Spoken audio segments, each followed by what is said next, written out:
જય શ્રી કૃષ્ણ મિત્રો, ધાર્મિક ગુજરાતી વાર્તા ચેનલમાં ફરી એકવાર આપનું હાર્દિક સ્વાગત છે. આજની આ વાર્તામાં તમને જાણવા મળશે કે અર્જુન અને શ્રી કૃષ્ણના સંવાદ વિશે. અર્જુન જિજ્ઞાસા સાથે શ્રી કૃષ્ણને પૂછે છે કે દીકરીના જન્મ માટે ભગવાન કેવા ઘરની પસંદગી કરે છે. મિત્રો, આજે પણ આપણે એવા સમાજમાં જીવી રહ્યા છે કે આજે પણ માત્ર પુરુષોને જ માન સન્માન આપવામાં આવે છે. આજે પણ જ્યારે દીકરીનો જન્મ થાય છે ત્યારે મોટાભાગના ઘરોમાં નિરાશા છવાઈ જાય છે. પરિવારના લોકો દુઃખી થઈ જાય છે. આનું કારણ મનુષ્યની અજ્ઞાનતા સિવાય બીજું કાંઈ ન હોઈ શકે. જે દીકરીને બોજ સમજે છે, પરંતુ જાણીને નવાઈ લાગશે કે દરેક વ્યક્તિના ઘરે દીકરીનો જન્મ નથી થતો. દીકરીનો જન્મ તે જ ઘરમાં થાય છે જે ઘર ખૂબ જ ભાગ્યશાળી હોય અને જેઓએ પૂર્વજન્મમાં સારા કાર્યો કર્યા હોય. જે આજે અમે તમને જણાવવા જઈ રહ્યા છીએ કે ભગવાન દીકરીનો જન્મ આપવા માટે કેવા ઘરની પસંદગી કરે છે અને એવા કેવા પુણ્ય કર્યા હોય જેના કારણે પતિ પત્ની દીકરીના માતા પિતા બને છે. આપણા ઇતિહાસમાં એવી ઘણી બધી વાતો કહેવામાં આવી છે કે જેનાથી સાબિત થાય છે કે દીકરી કોઈ બોજ નથી, એ તો સૌભાગ્યની વાત છે. આ વિડીયોને અંત સુધી જોજો કે જેથી તમને આ વિશેની માહિતી પૂરી મળી રહે. મિત્રો, મહાભારતમાં વર્ણન છે, એક દિવસ અર્જુન ભગવાન શ્રી કૃષ્ણને પૂછે છે કે હે માધવ, એવા કેવા કર્મફળ કર્યા પછી દીકરીનો જન્મ થાય છે, અર્થાત કેવા ઘરમાં દીકરીનો જન્મ થાય છે. ત્યારે ભગવાન શ્રી કૃષ્ણ અર્જુનને કહે છે કે હે પાર્થ, ઘરમાં દીકરો જન્મે એ તો ભાગ્યની વાત છે, પણ જેના ઘરે દીકરીનો જન્મ થાય એ તો સૌભાગ્યની વાત છે. જેને પૂર્વ જન્મમાં સારા કાર્યો કર્યા હોય તેને જ દીકરીના માતા પિતા બનવાનું સૌભાગ્ય પ્રાપ્ત થાય છે અને દીકરીના જન્મ માટે એવા જ ઘર પસંદ કરવામાં આવે છે જ્યાં દીકરીની જવાબદારી લોકો સંભાળી શકે છે. જગતમાં સ્ત્રી એટલે કે દીકરીઓ જ એવી છે કે તેનો ભાર દરેક વ્યક્તિ ઉઠાવી નથી શકતો. દીકરીઓ જ આ દુનિયાને ચલાવે છે. એ દીકરીઓ જ હોય છે કે જે પોતાના ઘર અને પરિવારની ખુશી માટે પોતાનું જીવન સમર્પિત કરી દે છે. ભગવાન શ્રી કૃષ્ણ કહે છે કે હે અર્જુન, જ્યારે આ દુનિયામાં દીકરીનો જન્મ અટકી જશે ત્યારે ધીમે ધીમે આ સૃષ્ટિનો અંત આવશે. મિત્રો, જો શ્રી કૃષ્ણની આ વાત પર વિચાર કરવામાં આવે તો આ એક સત્ય હકીકત છે, કેમ કે આ દુનિયામાં દીકરી જ નહીં હોય તો કોઈનો વંશ આગળ વધી શકે નહીં. તમે ઘણા લોકોને એવું કહેતા પણ સાંભળ્યા હશે કે જે ઘરમાં દીકરીનો જન્મ થાય છે તે સ્વર્ગ સમાન હોય છે, કારણ કે તે પરિવારને રોશન કરે છે. જ્યારે દીકરીઓ બે કુળને રોશન કરે છે, તે તેના માતા પિતાને ત્યાં પુત્રી તરીકેની ફરજ નિભાવે છે અને સાસરે આવ્યા બાદ પુત્ર વધુ તરીકેની બધી ફરજ નિભાવે છે. મિત્રો, તમે સાંભળ્યું હશે કે કોઈ ઘરમાં કોઈનું મૃત્યુ થયા પછી દીકરીઓ અને વહુઓ પિંડદાન નથી કરી શકતી. આ એકદમ ખરાબ વાત ગણી શકાય, કેમ કે જ્યારે રામાયણમાં શ્રી રામના પિતા રાજા દશરથનું મૃત્યુ થયું હતું ત્યારે રાજા દશરથે પોતે માતા સીતાના સ્વપ્નમાં આવીને તેમનું પિંડદાન કરવાની ઈચ્છા વ્યક્ત કરી હતી. એ સમયે સીતાજી શ્રી રામ સાથે વનમાં હતા, એટલા માટે તેમનાથી શક્ય બન્યું તે રીતે સ્વપ્નમાં જ તેમનું પિંડદાન કર્યું. ત્યારબાદ શ્રી રામના પિતાજી રાજા દશરથને જન્મ મરણના ચક્રમાંથી મુક્તિ મળી હતી.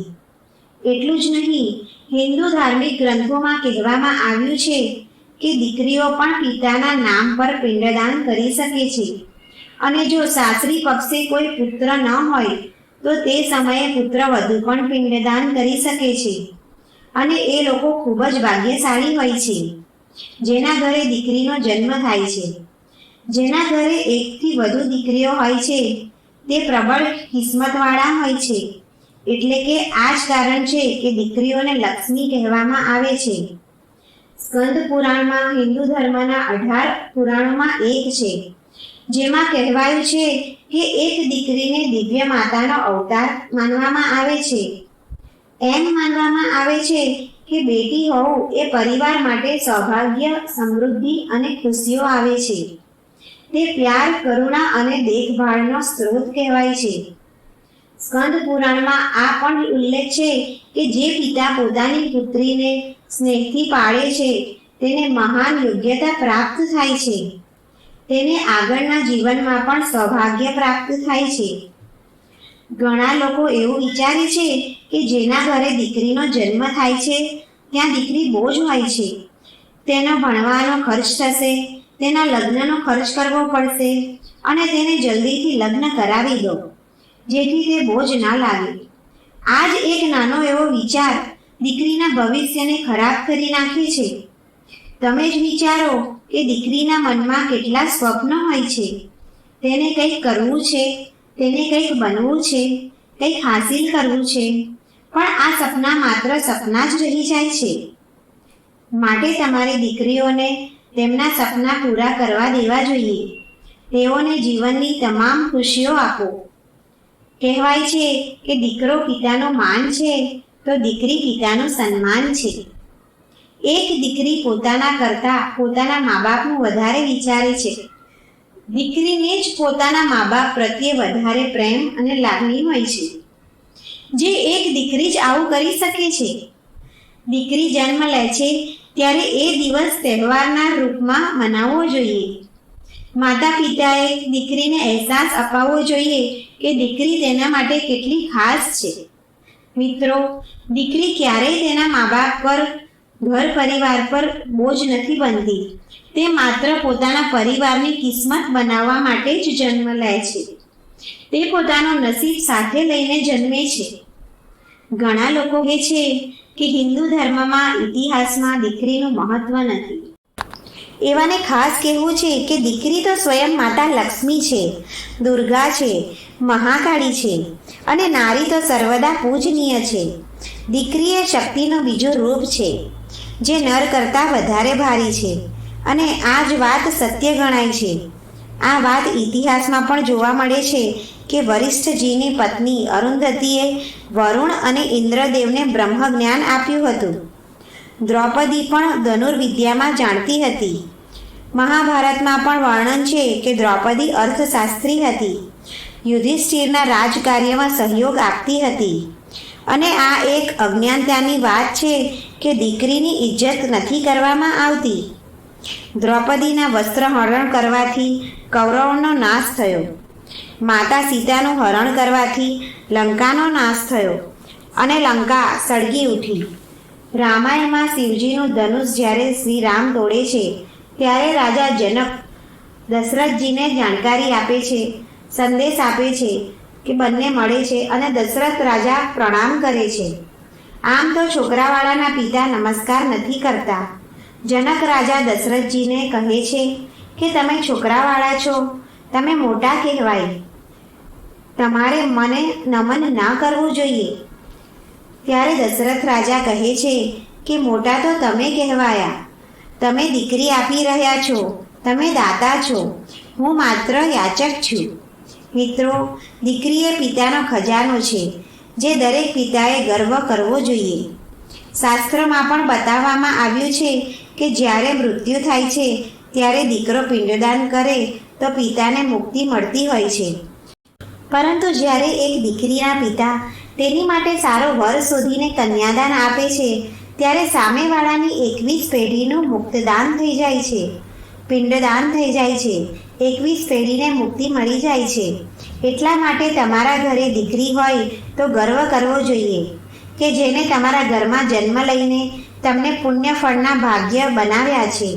ભગવાન માત્ર એ જ લોકોને દીકરીનું સુખ આપે છે કે જેને દીકરીને પાળવાનું સામર્થ્ય હોય. માતા પિતા ગરીબ હોય તો પણ તે પોતાની દીકરીને સારું સુખ આપે છે. એકવાર સ્વામી વિવેકાનંદ વૈષ્ણોદેવીની સીડીઓ ચડી રહ્યા હતા.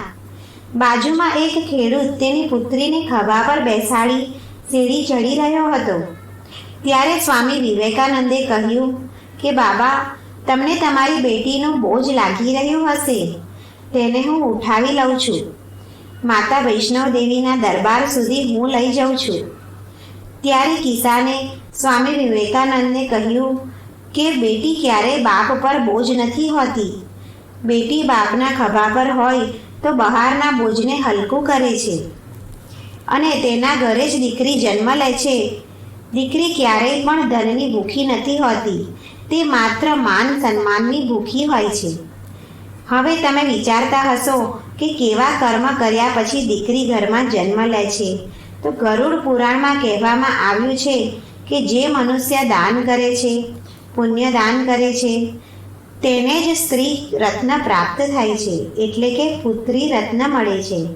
જો તમારા ઘરે દીકરી નથી તો તમારે આ જન્મ સારા બનાવવા માટે કોઈ ગરીબ ઘરની દીકરીને યથાશક્તિ વસ્તુ આપવી જોઈએ. તે દીકરીનું ધ્યાન રાખવું જોઈએ. તો તમારો આ જન્મ સફળ થશે અને આગળના જન્મમાં તમારા ઘરે વંશમાં દીકરીનો જન્મ થશે. એટલા માટે મિત્રો, જો તમારા ઘરમાં દીકરી હોય તો સંકલ્પ લઈ લો કે તેના માટે આપણી યથાશક્તિ પ્રમાણે બધું જ કરીશું અને તેને જે જોઈએ તે વસ્તુ આપશું અને લાયક બનાવશું. મિત્રો, આ વિડીયો તમારા દિલ સુધી પહોંચ્યો હોય તો લાઈક કરો અને તમારા સગા સંબંધીઓને શેર કરો અને સાથે સાથે મારી આ ચેનલમાં નવા હોય તો સબસ્ક્રાઈબ જરૂર કરજો. જય શ્રી કૃષ્ણ.